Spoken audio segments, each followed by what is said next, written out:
আয়াত ১০৪ قد جاءكم بصائر من ربكم فمن أبصر فلنفسه ومن عمي فعليها وما أنا عليكم بحفيظ অবশ্যই তোমাদের রবের কাছ থেকে তোমাদের কাছে চাক্ষুষ প্রমাণাদি এসেছে।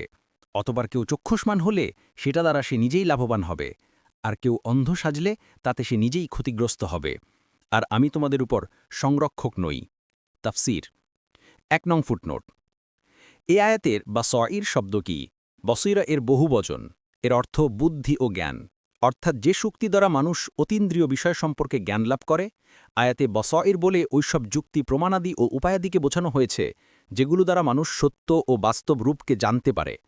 আয়াতের অর্থ এই যে আল্লাহ তাআলার পক্ষ থেকে তোমাদের কাছে সত্য দর্শনের উপায় উপকরণ পৌঁছে গেছে।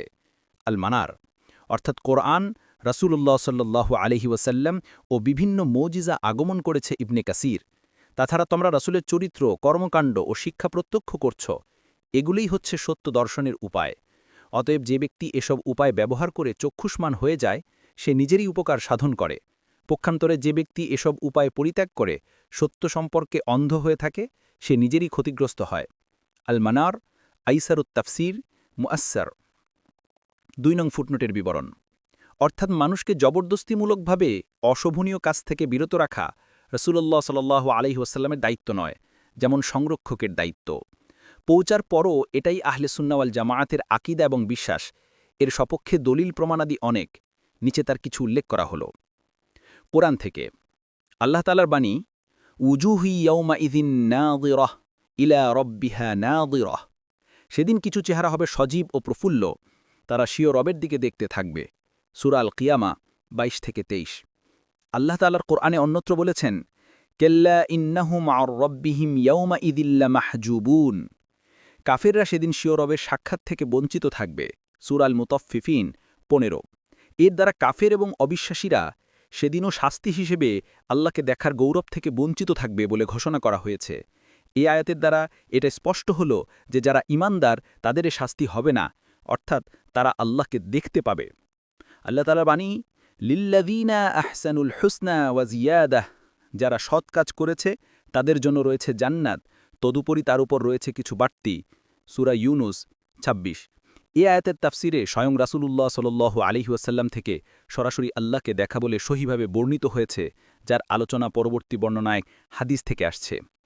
সহিহ হাদিস থেকে বিভিন্ন সহিহ হাদিসে ঈমানদারদের জন্য আল্লাহ তাআলাকে দেখার সুসংবাদ দেয়া হয়েছে। সে সমস্ত হাদিস মুতাওয়াতির পর্যায়ে পৌঁছেছে। ইমাম দারকুতনি এ সংক্রান্ত ২০টির মতো হাদিস বর্ণনা করেছেন। অনুরূপভাবে ইমাম আবুল কাসেম লালাকাই ৩০টির মতো হাদিস বর্ণনা করেছেন। নিচে এর কয়েকটি উল্লেখ করা হল। রাসূলুল্লাহ সাল্লাল্লাহু আলাইহি ওয়াসাল্লাম বলেন, জান্নাতীরা জান্নাতে প্রবেশ করার পর আল্লাহ বলবেন, তোমরা যেসব নেয়ামত প্রাপ্ত হয়েছ এগুলোর চাইতে বৃহৎ কোনো নেয়ামতের প্রয়োজন হলে বলো, আমি তাও দেব। জান্নাতীরা নিবেদন করবেন, ইয়া আল্লাহ, আপনি আমাদেরকে জাহান্নাম থেকে মুক্তি দিয়েছেন এবং জান্নাতে স্থান দিয়েছেন, এর চেয়ে বেশি আমরা কি চাইব?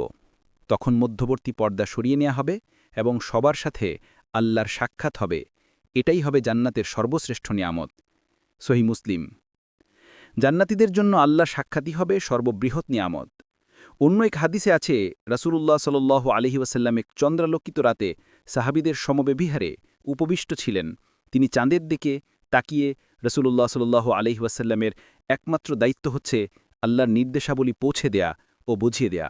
এরপর স্বেচ্ছায় সেগুলো অনুসরণ করা না করা মানুষের দায়িত্ব। সাআদি।